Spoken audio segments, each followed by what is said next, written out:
All right, and welcome to Bigskybit. I'm your host Colby, and today we'll be going over all the exciting things happening in the wonderful world of Bitcoin.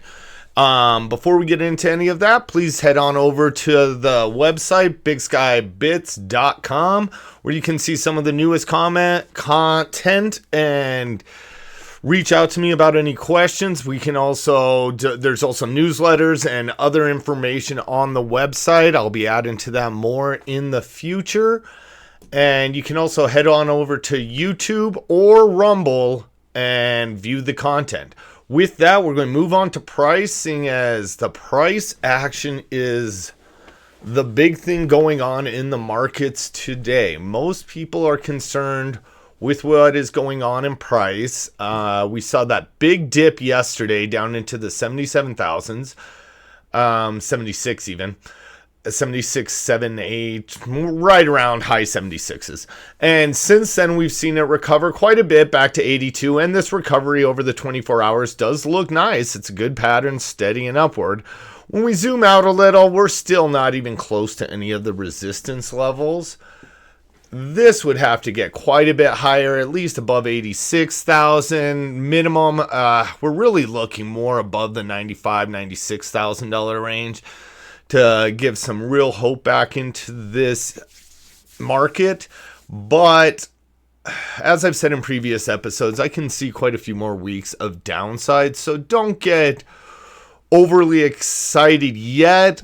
It's one of those volatile market times where we're just really going to have to pay attention to some of the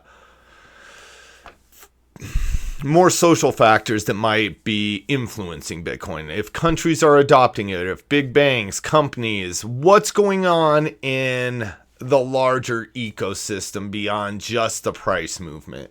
If we see some big pumps and announcements, I think the price could catch everyone off guard and leave them stranded at lower prices. Or we could see some big dips with some big wicks back up. We've already seen quite a bit of volatility with $10,000 moves becoming more and more frequent. I think that's just the beginning before we see this stuff really get parabolic. Now, markets can do tons of different things, but I do see us as the altcoin markets start to bleed out more and more, which we are seeing as Bitcoin dominance hits an all-time high, or not all-time, but multi-year high, probably an 8-9 year high. We're just seeing some of these altcoins bleed out, and I think that's good. The market is maturing. People are understanding what's a scam, what's not, what is the utility, what is that just there to separate you from your money.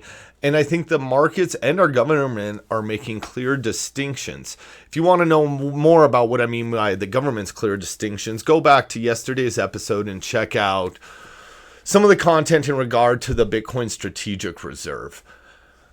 And on that note, I really think we're going to have to pay attention to what happens and how the market shifts as it gets mature.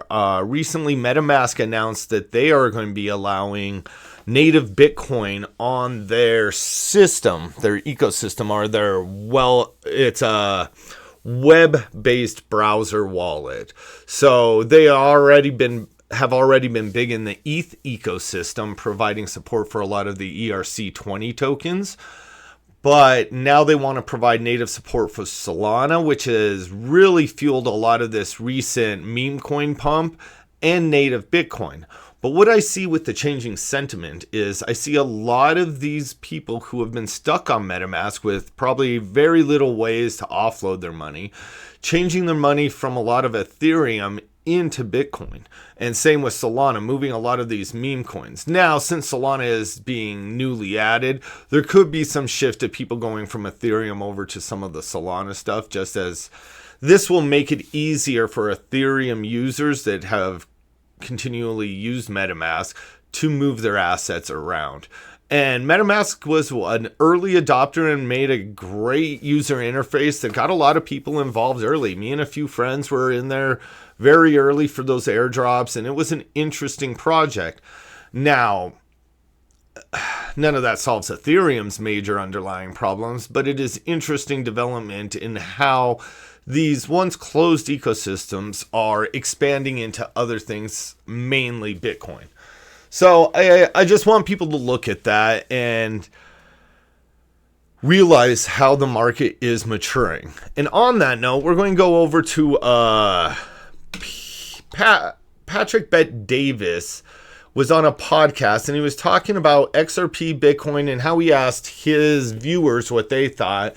And he has hundreds of thousands of viewers. And while Bitcoin and XRP came as the two most popular cryptocurrencies that he mentioned, the average content consumer of Patrick Bet David and some of the other people that are big influencers, it showed that XRP is the favorite amongst a lot of these probably less informed crypto enthusiasts.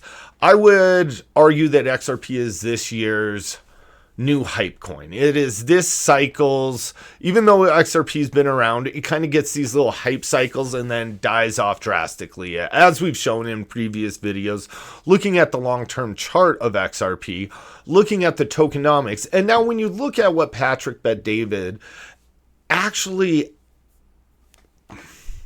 how he produced the information to his viewers was very misleading. He didn't go into any of the tokenomics or how the distribution of XRP is, how XRP got created, the Ripple Labs relationship to XRP behind it.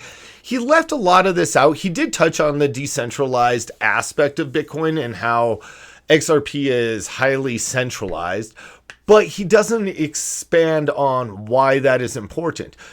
Bitcoin was not here to make a better Visa or MasterCard. The world has plenty of fast processing systems.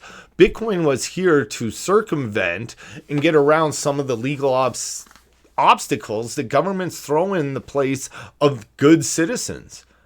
I mean, we've seen it from Canada to China to the US. Governments become increasingly authoritarian, and if we allow them to have control over your money, we're asking for trouble. And we've seen it again and again. And XRP has made it very clear that they promote and support CBDCs. They promote being used by banks and government institutions.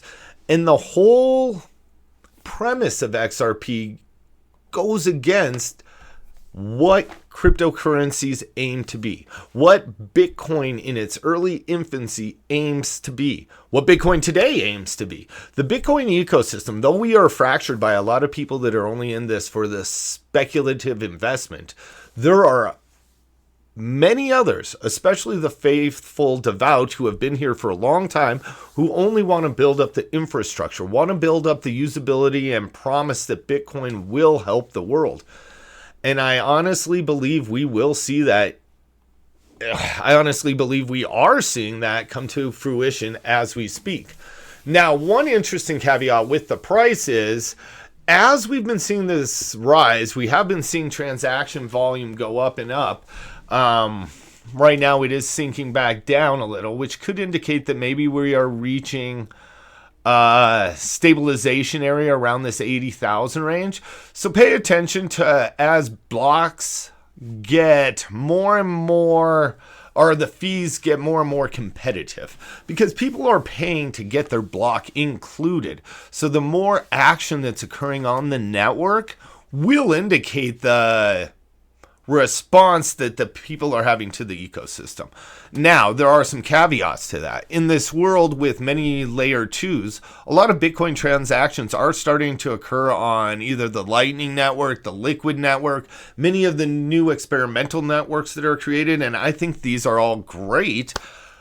However, they can obfuscate some of the overall data on how the market is performing and where and when money is flowing into and out of the market. So there's a lot of different variables we can keep track of, but the overall sentiment is Bitcoin is bearish. The stock market is bearish. The U.S. economy looks bearish as result of a lot of the recent administration's movements. Now, some would argue this is horrible, Trump's horrible, evil. Others will argue that this is a necessary pain before things get better. And I honestly see both sides of those arguments. I just want people to realize that there is so much more than even these superficial arguments by our government. In order to change the government in any meaningful way, we have to change the underlying mechanisms in which the government operates. And I honestly believe Bitcoin is one of the major tools to change these mechanisms. So with that, I'm going to wish everyone a great day. I hope you all enjoy it. There were some other stories about how people are losing their coins. And I mean, this is going to happen. Bitcoin is still in its early infancy, and people are going to have to learn how to self-custody.